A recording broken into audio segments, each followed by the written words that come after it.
I Take History Through My Coffee podcast, where we explore history in the time it takes to drink a cup of coffee. The Petition of the Nobles to Philip II, April 5th, 1566.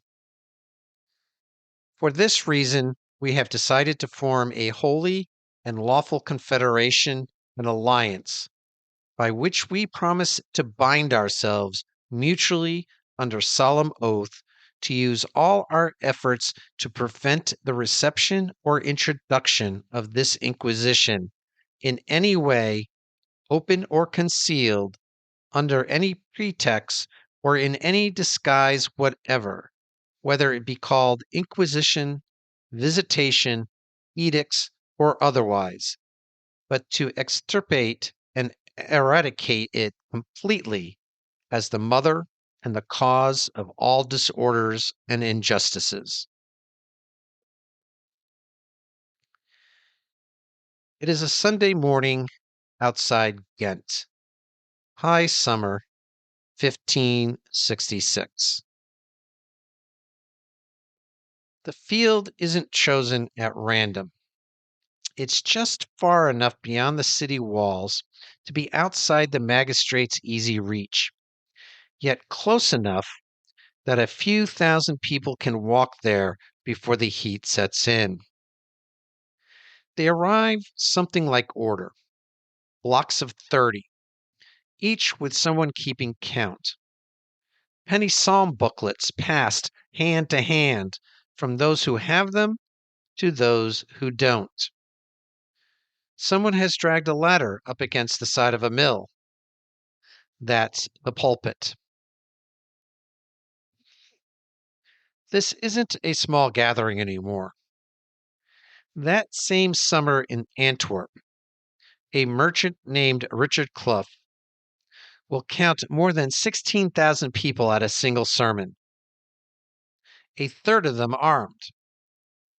In Tournai, the crowds are climbing week by week, from 5 or 6,000 in late June to 14 or 15,000 by the middle of July. Outside Ghent, a chronicler will describe 20,000 voices taking up a single cry at once. Vive les gueux! Long live the beggars! None of this is exactly new. 4 years earlier, in a much smaller town called Valenciennes, a crowd had done something even more startling. They tore apart an execution scaffold with their bare hands to pull 2 condemned men away from the stake. This kind of thing had been building for a long time, quietly, in places no chronicler thought worth watching closely until they suddenly were. Let's step back 18 months to the council chamber, when the men who ran this country still believed they won. Remember how episode 99 ended? Cardinal Granvelle, the most hated man in the Netherlands, was gone. He was recalled by Philip II in December 1563 and out of Brussels by the following March. The grandees, who had spent years maneuvering against him, were back in charge of the Council of State. Philip himself was elsewhere, absorbed that year by the Turkish siege of Malta. For a moment, it looked like the crisis had passed. It hadn't. It had only changed shape. The grandees back in charge of the council, Egmont, Horn, Orange among them, were governing a country that had stopped waiting for Brussels to fix its problems. At the same time, a king who had never much wanted to be in Brussels to begin with was now an ocean and a war away, his attention entirely on the Mediterranean. Malta held through the autumn siege, against long odds, and Philip's relief at the outcome only seemed to confirm that distant crises resolved themselves without his direct hand on them. It was the wrong lesson to draw about the Netherlands, and he drew it anyway. Meanwhile, two trade wars closed in on the Netherlands almost simultaneously. England cut off the wool and cloth trade, and a war in the Baltic sealed off the grain routes. On top of this, the winter of 1564 to 1565 arrived, the kind of winter Peter Bruegel the Elder depicted that very year in the painting Hunters in the Snow. Grain prices at Dixmude nearly tripled. Ghent had a corn riot.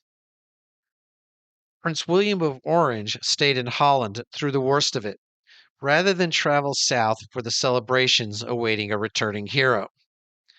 As he put it, it is folly to enforce the placards on heresy when corn is so dear. The hero in question was the Count of Egmont, dispatched to Madrid that February to respectfully plead for some relief. He petitioned for a softening of the heresy laws, some accommodation with reality. For 2 months, Philip received him well.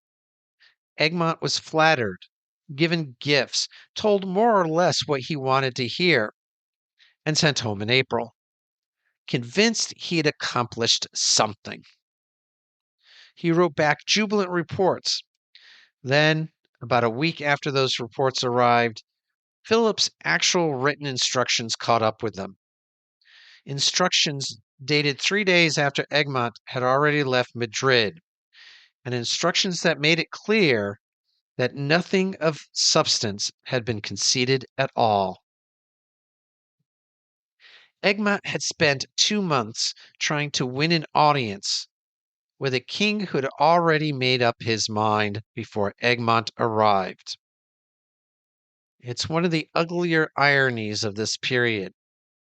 A diplomatic mission whose success and failure was decided before it even started, and nobody involved in the celebrating knew it yet. It's worth pausing here to consider what Orange said in council on New Year's Eve before any of this played out, because it's about as close as we get to hearing him say plainly what he believed. The Netherlands, he argued, could not continue enforcing what he called the sanguinary edicts while sitting beside countries that had already made room for religious difference. A prince, he said, has no business ruling over conscience. By October 1565, the answer from Spain arrived in full. In what is now known as the Letters of the Segovia Woods, Philip II instructed Margaret of Parma to enforce the placards without exception. No relief was to be granted, and a Granvelle loyalist was reinstated on the council, something close to a final word on the matter.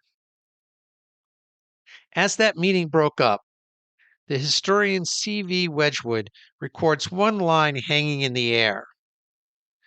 We shall soon see the prologue to a high tragedy. Nobody there thought they were watching an opening act, but they were.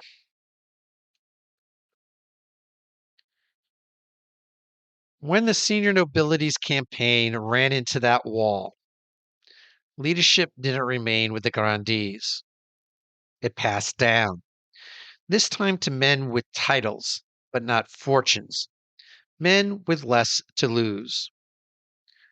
Through the summer of 1565, they met in secret, first at Spa, then that November at the Brussels house of the Count of Cannenburg. Out of these meetings came a document, the Compromise of the Nobility, drafted chiefly by a monarch's brother. Historians differ on exactly which one, and eventually signed by roughly 400 men, disproportionately from the outlying provinces and from Friesland. Its language was blunt. It equated the Inquisition with slavery and invoked the Netherlands' ancient privileges as the one thing standing between its people and that condition.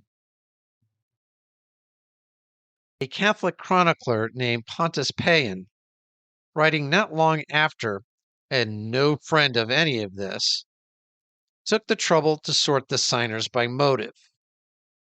Some out of genuine patriotic conviction, some out of real Calvinist sympathy, some simply fishing in troubled waters, and some, he thought, citing out of little more than vanity. Men who would pay for that vanity dearly once the Duke of Alba arrived. It's a hostile witness's account, and it's worth naming it exactly that. Paine is sorting these men to condemn most of them, not to understand them. But it's also full of names you don't get anywhere else. Tallenborg, Louis of Nassau, the Houchin brothers, Saint Aldegond, men who otherwise remain abstractions. A list in a footnote rather than people who sat in a room together and decided to sign their names to something the crown would eventually call treason. Louis of Nassau, William's younger brother, was the driving force behind it all. Restless, energetic, and willing to move faster than William himself was ready to do.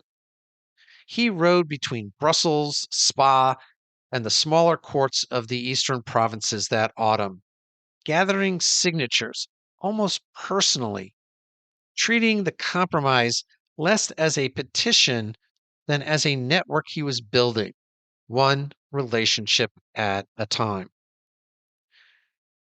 More than a few lesser signers, in fact, seem to have taken Louis's name on the document as an implicit guarantee that William approved. He hadn't. Not yet. Not fully. And then there's Hendrik von Brederode, who becomes the movement's public face and loudest voice. By the time of the compromise, he'd already had a dress rehearsal. 2 years earlier, during the campaign against Granvelle, Brederode appeared around Brussels dressed as a mock cardinal or a Franciscan friar, playing to a city that already loved a good piece of anti-clerical theater. At a tournament in 1564, his circle staged a mock trial and a ritual execution of a costumed cardinal, and they adopted the badge of bound arrows for their retainer's livery, after Margaret objected to an earlier, cruder emblem. This is a piece of self-branding pointed enough to turn up again more than a decade later on the seal of the States General. Brederode arrives at the compromise, in other words, already fluent in exactly the kind of public spectacle this movement was about to need. By January 1566, the brothers were meeting at Breda, and the room wasn't unified. Louis wanted to discuss bringing in German Protestant troops. William called it flat treason and shut it down. He was trying to hold a middle position, more cautious than Louis, less passive than Egmont and Horn, and increasingly isolated for it. Trusted fully by neither the men above him on the council nor the men below him who signed the compromise. On January 24th, he resigned his post as Stadtholder of Holland. Wedgwood reads this as real, not tactical, a moment of genuine discouragement, not a chess move. Nothing about any of this felt, at the time, like it was heading somewhere inevitable. Which brings us to the 5th of April, 1566. That date matters more than it might seem. It fell on the feast of Our Lady of Seven Sorrows, the eve of Palm Sunday. That timing wasn't an accident. A procession into Brussels on the eve of Palm Sunday, whether anyone said so out loud or not, evokes the memory of Christ's own entry into Jerusalem. 200 members of the Compromise rode in that morning, arm in arm in pairs, in an order that people had, at the time, noticed and commented on.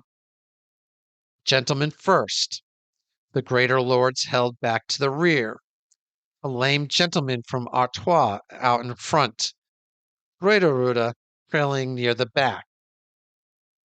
Some read that last detail as a bad omen, even before anyone knew what was coming. What they presented to Margaret of Parma at the Coudenberg Palace was, on paper, entirely loyal.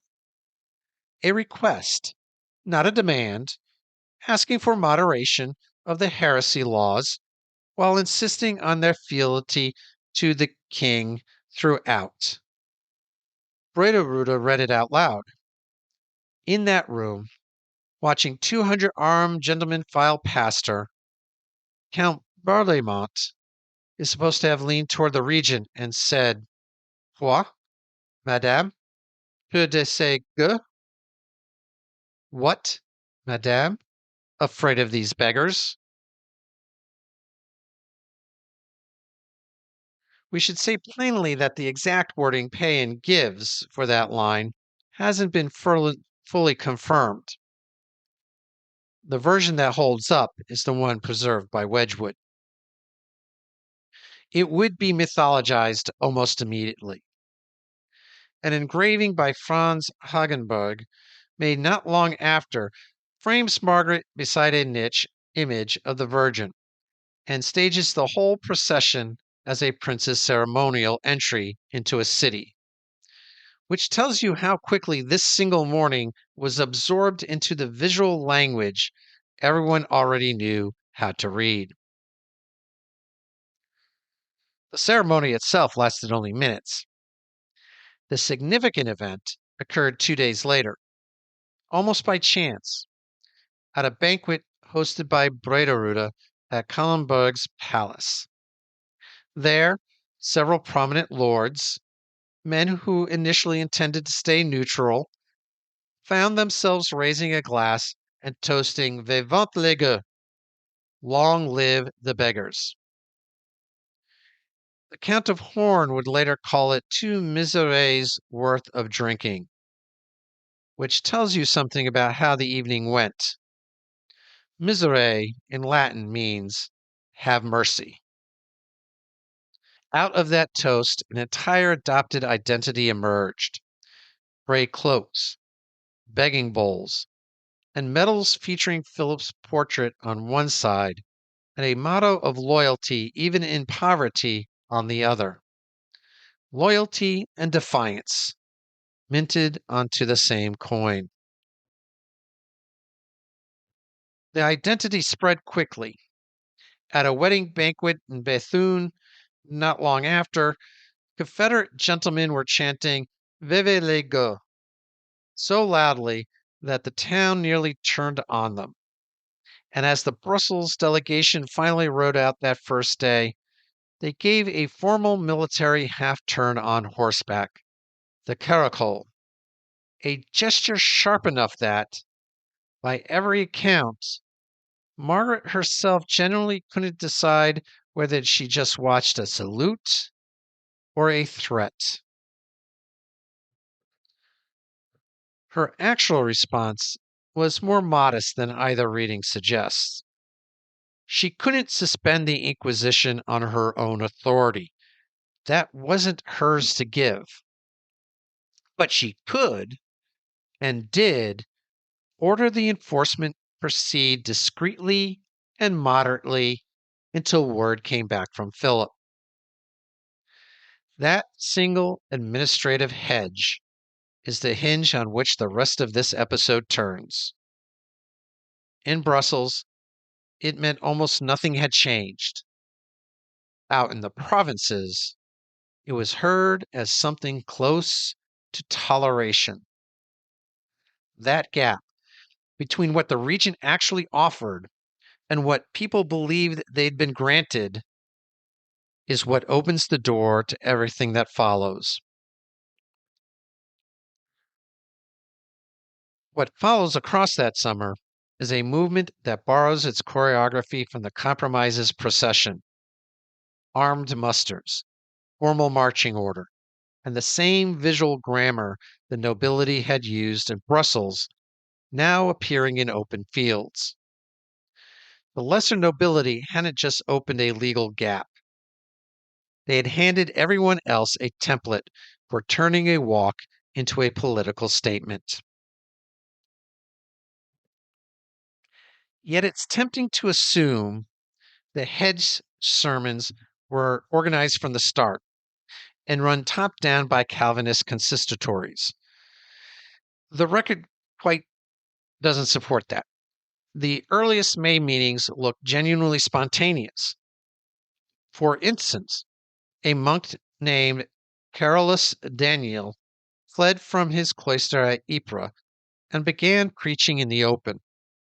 Then, a Lutheran-leaning former priest led the very first field meeting outside Antwerp.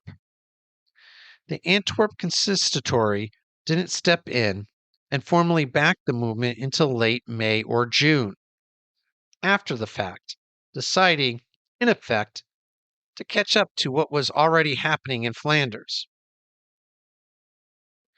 And none of this came out of nowhere, though. This had roots going back a decade and a half. In Tournai, back in 1561, hundreds, some said thousands, of Calvinists marched through the streets during a Catholic feast day procession, openly singing the Marat Psalter in defiance. The first true field sermon on record was held at Boskep on the 12th of July, 1562. 98 people were identified afterward, 12 were executed. And the practice spread anyway, rather than dying with any of them. And that scaffold torn apart at Valenciennes, the one from our cold open, that was 1562 as well. By the time the fields filled up in 1566, this wasn't a movement born overnight. It was 15 years of defiance, finally finding a summer when no one could stop it. Once it gains momentum, it spreads rapidly. Elite involvement becomes evident. The Count of Battenborg posting a guard for the preacher at Ghent, gold-adorned women, and members of the Council of Flanders appearing by midsummer. The social spectrum broadens week after week until the crowds can no longer be characterized as belonging to any single class. By July, sermons in Tournai and Antwerp are being delivered under armed escort as a matter of course. And by mid-month, an agreement reached at Saint-Tron formalizes the arrangement. The nobles would provide protection, and the consistories would provide funding. This division of labor turns what had been a loose alliance of convenience into something closer to a standing arrangement, however briefly it would hold. Under the crowd scenes, the record is quieter, more granular. Magistrates are ordered to suppress the meetings by force, yet they have no force worth the name to do it with. guild loyalties begin to crack. The Confraternity of St. George quietly ends its processions. The Butchers' Guild no longer hears Mass together as a body. Small defections occur everywhere at once. None dramatic enough to merit a chronicle on its own, yet all of them add up. It's worth noting, too, that this wasn't happening in a vacuum sealed off from ordinary hardship. In some of these towns, an armed psalm-singing rally and a grain riot arrive within days of each other, and the people writing about it at the time don't always bother to separate the two. Hunger and religious defiance blur together into a single, harder to govern kind of unrest. We're going to leave two threads here on purpose. There's a massacre near Marchiennes and Anchin that belongs to what comes next, not to this episode. And there's a real argument that the textile towns of the West Quartier, a workforce with no guild structure to hold it together, were always going to be where this broke first. Both of those are where we're headed, but not yet.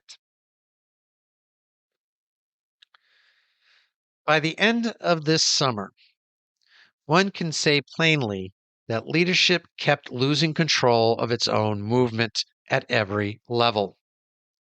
The council nobles, who had won a procedural victory in April, couldn't actually govern what came after.